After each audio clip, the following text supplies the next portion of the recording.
कुछ दिनों से लगातार ही मेरा जो एडसेंस अकाउंट है उस पर इस तरह का वार्निंग एक शो कर रहा है।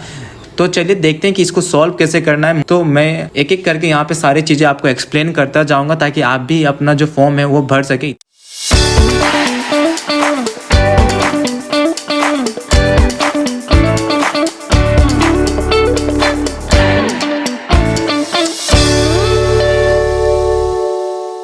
तो मैं फ़िलहाल क्या करता हूँ, यहाँ से जो गो टू पेमेंट का ऑप्शन लिखा हुआ है उस पर मैं क्लिक कर लेता हूँ। देखो यहाँ पे लिखा हुआ है your tax form expires on December 31, 2024, यानी कि ये साल ख़त्म होते होते टैक्स फॉर्म का भी वैलिडिटी ख़त्म हो जाएगा। और गूगल में need to withhold up to 30% of your pay out और hold pay out completely until you submit a new tax form and it's approved.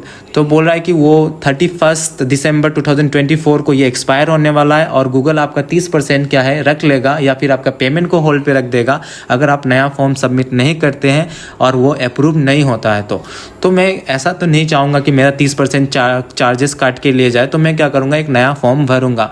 तो मैं क्या करता हूँ, यहाँ पे सबमिट ए न्यू फॉर्म पे क्लिक कर लेता हूँ। यहाँ पे देख सकते हैं नीचे पहले का पुराना डिटेल्स मैंने भर रखा है। यहाँ पे एक्सपायरी डेट ऑलरेडी दे रखा है और मैंने लास्ट सबमिशन किया था 2021 में, यानी कि ऑलमोस्ट 3 साल होने वाले हैं। तो इसलिए ये एक्सपायर हो रहा है। तो मैं यहाँ पे क्या कर रहा हूँ, सबमिट ए न्यू फॉर्म पे क्लिक कर देता हूँ। बाकी का पुराना डिटेल्स यहाँ पे ही है। तो मैं यहाँ पे न्यू फॉर्म पे क्लिक कर देता हूँ।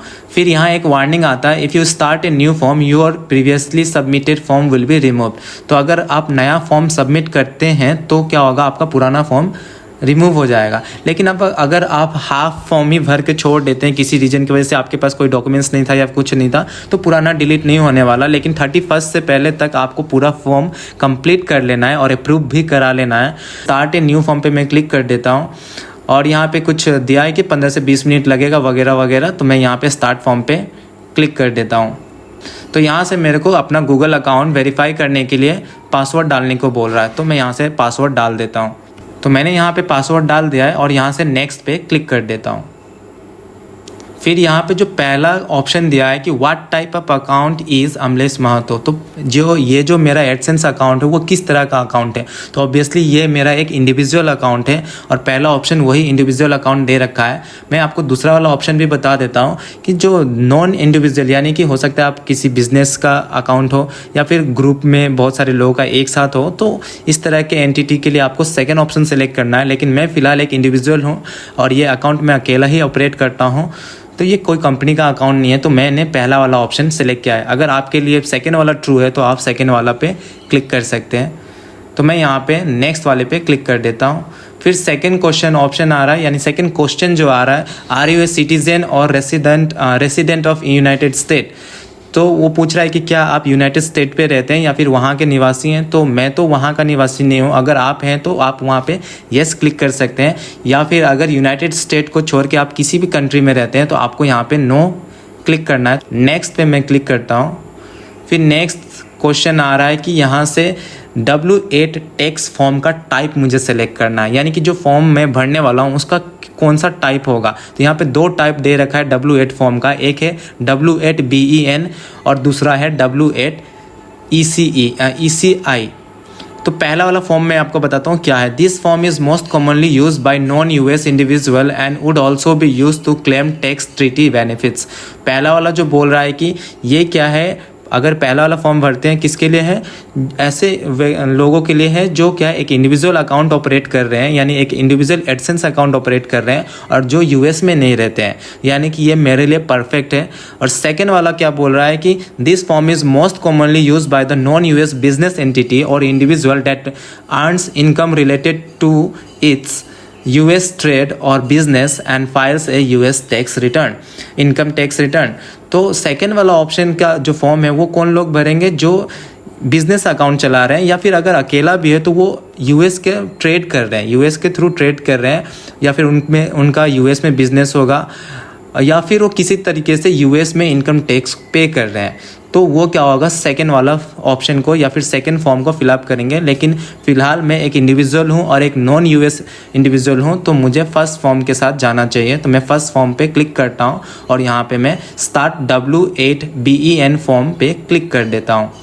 तो मैं सेकंड बॉक्स मुझे फिलअप करने की ज़रूरत नहीं है, क्योंकि मैं कोई एज ए बिज़नेस कुछ रन कर ही नहीं रहा। सेकंड वाला आपका है कंट्री का, कौन से कंट्री का आपका पास सिटीजनशिप है। तो मैं इंडिया से हूँ, तो यहाँ पे इंडिया सेलेक्ट कर लेता हूँ।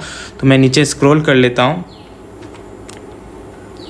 नीचे स्क्रॉल करके मुझे इंडिया मिल गया, मैं यहाँ पे इंडिया को सेलेक्ट कर लेता हूँ। यहाँ पे नेक्स्ट वाला जो पार्ट है उसमें बोला है कि या तो आपको यहाँ पे टैक्स पेयर आइडेंटिफिकेशन नंबर यानी कि टिन जो नंबर होता है वो आपको यहाँ पे डालना है। तो यहाँ पे दो बॉक्सेस दे रखे हैं, एक है फॉरेन टिन और एक है यूएस ITIN और SSN। तो फॉरेन टिन उनके लिए है जो यूएस के बाहर रहते हैं, क्योंकि उनके लिए हम लोग फॉरेनर ही है। तो फॉरेन टिन यानी कि उनके लिए हमारा पैन कार्ड नंबर एक फॉरेन टिन होगा, और जो अगर लोग यूएस के ही हैं तो उनके लिए वो सेकेंड ऑप्शन पे वो लोग अपना जो पेन नंबर है या फिर ITIN नंबर जो बोलते हैं या फिर SSN नंबर उनको सेकेंड बॉक्स में डालेंगे। लेकिन जो फॉरेनर है जो आउट ऑफ यूएस रहते हैं वो लोग सभी लोग अपना जो पेन नंबर है वो फॉरेन टिन वाले ऑप्शन पे डालेंगे। तो मैं यहाँ पे अपना पान नंबर डाल देता हूँ या फिर टिन नंबर डाल देता हूँ, फिर नेक्स्ट पे क्लिक कर देता हूँ। फिर यहाँ पे आता है मुझे एड्रेस वेरिफिकेशन के लिए। तो यहाँ पे बोल रहा है अगर ये परमानेंट एड्रेस है तो आपको पहला वाला को क्या करना है, टिक कर देना है, पहला जो बॉक्स दे रखा है। अगर टेम्पोरेरी एड्रेस है तब तो टिक करने की ज़रूरत नहीं है।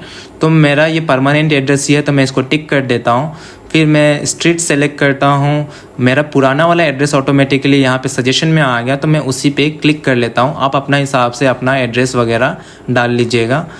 तो मेलिंग एड्रेस मेरा सेम होगा परमानेंट एड्रेस के साथ। तो यहाँ पे ही ख़त्म हो गया। अगर आपका दोनों एड्रेस सेम नहीं है तो आपको अलग से फिलअप करना पड़ेगा। फिर मैं यहाँ पे नेक्स्ट पे क्लिक कर देता हूँ। इंडिया और यूएस का एक टैक्स का रूल है कि कैसे हमारा चार्जेस वगैरह कटेंगे, तो उसके बारे में आप यहाँ पढ़ना चाहते हैं तो यहाँ पे ऑप्शन दे रखा है पढ़ने के लिए। बट यहाँ नीचे लिखा है are you claiming a reduce rate of withholding under a tax treaty.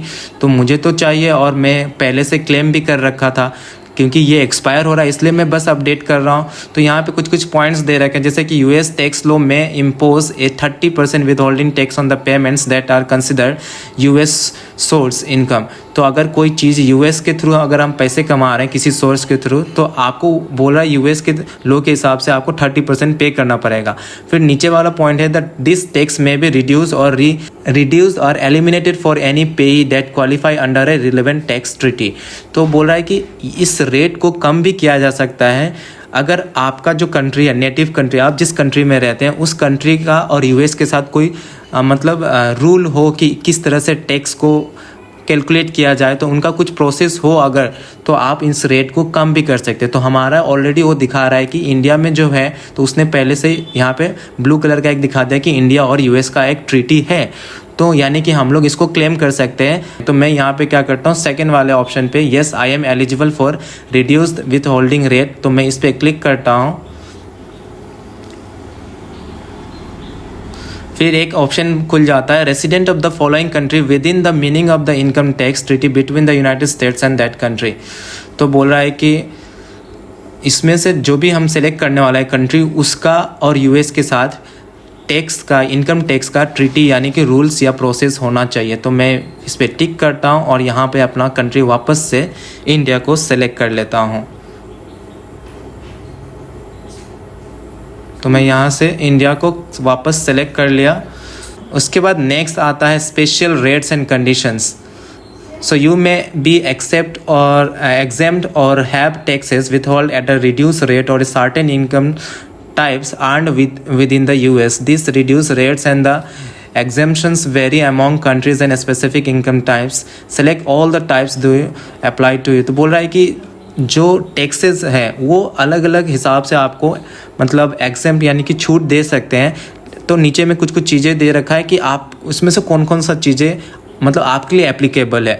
तो बोल रहा है कि जैसे कि कॉपीराइट रॉयल्टीज़ यानी कि ओरिजिनल कंटेंट का रॉयल्टी मुझे चाहिए, such as YouTube partner program में अगर है क्लाउड मास्टरशिप या फिर रीसेलर मॉडल वगैरह। तो मुझे तो बाकी की चीज़ें नहीं पता, बट यूट्यूब पार्टनर प्रोग्राम के थ्रू मैं अपना जो कंटेंट है उसका ऊपर मेरा कॉपीराइट है तो मैं उसके लिए ज़रूर क्लेम करूँगा। तो मैं उसका टिक कर देता हूँ पहला वाले बॉक्स को। और यहाँ पे बस एक ही आर्टिकल आ रहा है तो मैं उसको सेलेक्ट कर लेता हूँ और तो अगर यहाँ पे दूसरा एक ऑप्शन दे रखा है विद होल्डिंग रेट कितना 15%, एक तो सिलेक्ट करना ही पड़ेगा, लेकिन दूसरा ऑप्शन देखा है 30। तो अगर आप नहीं भी फिलअप करते हैं तो ऑटोमेटिकली वो 30 पे चला जाएगा नोट ट्रीटी के ऑप्शन के अंदर में। लेकिन हमारा तो ट्रीटी है, तो मैं 30% से घटा के उसको 15% के लिए सेट कर देता हूँ, ताकि मेरा जो खुद का कंटेंट है उसके लिए एटलीस्ट मुझे कुछ तो फ़ायदा मिलना चाहिए। तो उसके लिए मैंने इसको 30 से 15 पे कर दिया। अगर आप इसको फिलअप नहीं करते तो वो बाय डिफ़ॉल्ट 30 पे चला जाएगा।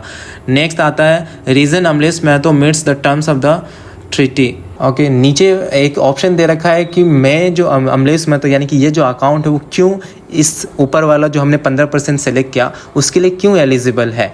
ठीक है, तो मैंने इसको टिक कर दिया। रीज़न वही है कि हमारा कंट्री के साथ जो भी उस सेक्शन में मेंशन है उस सेक्शन के हिसाब से हमारा कंट्री ट्रीटी को फॉलो करता है यूएस के साथ, तो हमें ये रॉयल्टी मिलना चाहिए।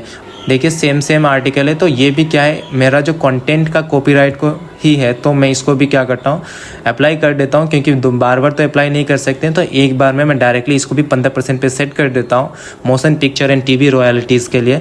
देन नेक्स्ट पे हम क्लिक कर देते हैं Activities and services performed in US. Has Amlesh Mahto performed any activities and services for Google within US or do they expect to do in the future? तो बोल रहा है कि मतलब ये जो अकाउंट का ओनर है या फिर मैं ही क्या यूएस में कुछ सर्विस प्रोवाइड किया है, तो मैंने तो नहीं किया है। और बोल रहा है क्या फ्यूचर में कुछ करने का प्रोग्राम है, तो फ्यूचर का तो मुझे पता नहीं, लेकिन अभी तो मैंने नहीं किया है। तो मैं फ्यूचर में भी ऑब्वियसली यूएस तो नहीं जाने वाला, तो यहाँ पे घूमने के लिए जा सकता हूँ, कोई एक्टिविटी यानी कोई बिज़नेस करने तो नहीं जा रहा। तो मैं यहाँ पे नो पे क्लिक कर देता हूँ। नेक्स्ट आता है I certified that the services provide Google और its affiliate will be perform solely outside the US and that any labour और कैपिटल इंक्लूडिंग द फैसिलिटीज़ और other tools use to provide such services will be physically located outside the. तो बोल रहा है कि अगर मैं कोई सर्विस स्टार्ट भी करता हूँ तो वो यूएस के बाहर होगा, यूएस के अंदर नहीं होगा, और मैं सर्विसेज बाहर से ही प्रोवाइड कर रहा हूँ। तो इसको मैं टिक कर देता हूँ। ठीक है, नेक्स्ट मैं क्लिक करता हूँ। फिर यहाँ पे एक कंसेंट फॉर्म आया है और इस कंसेंट फॉर्म को पढ़ने से पढ़ सकते हैं, आपको बस इसको एक्सेप्ट कर लेना है। बोल रहा है इससे आपका पर्सनल इन्फॉर्मेशन सेफ रहेगा, तो मैं पेपरलेस के साथ जाना सही समझता हूँ। अगर आपको डॉक्यूमेंट्स बाय मेल चाहिए तो आप उस पर भी क्लिक कर सकते हैं। नेक्स्ट है ओवरव्यू है एक डॉक्यूमेंट्स का, हमने क्या क्या भरा है। यहाँ पे कंफर्म करता हूँ और यहाँ से नेक्स्ट पे क्लिक कर देता हूँ। डिक्लेरेशन फॉर्म को टिक करना है जो, और इसको एग्री करते हुए वापस मुझे इसको, तो मैंने अंडरटेकिंग साइन कर दिया है। I will agree that I will submit a new form within 30 days if the certification made on the form becomes incorrect. तो बोल रहा है कि मैं एग्री करता हूँ, अगर ये गलत हो गया तो मैं 30 डेज़ के अंदर वापस से एक फॉर्म भरता हूँ, तो भर लूँगा। तो इसको मैंने टिक कर दिया ऑलरेडी। फिर है अनचेंज स्टेटस एफिडेविट। जैसे मैं अगर इस अपडेट को मिस कर देता हूँ, मैंने तो ऑलरेडी पुराना वाला फॉर्म भर रखा था, तो इस अपडेट को मिस कर देता हूँ और वो गूगल मुझसे क्या करता है, नेक्स्ट अगले आने वाले साल में मुझसे 30% काट लेता है। और फ्यूचर में मैं फिर से यही प्रूफ कर देता हूँ कि मेरा पुराना वाला जो टैक्स फॉर्म था वही करेक्ट था, तो जो 15% एक्स्ट्रा काटा है ना वो रिफंड हो जाएगा। तो मैं यहाँ पे फिर से एक सिग्नेचर के लिए मैं यहाँ पे yes I am the beneficial law owner named in the tax identity section, और यहाँ पे मेरा नाम बाय डिफ़ॉल्ट आ गया है। और मैं फाइनली क्या करता हूँ, इसको सबमिट कर देता हूँ। अभी जो टैक्स फॉर्म का जो यहाँ पे वार्निंग शो कर रहा था वो अभी चला जा चुका है। और तो इस तरह से आप अपना जो यूएस टैक्स फॉर्म है जो एक्सपायर होने से पहले आपको भर लेना है। याद रखना डेट है 31 दिसंबर 2024।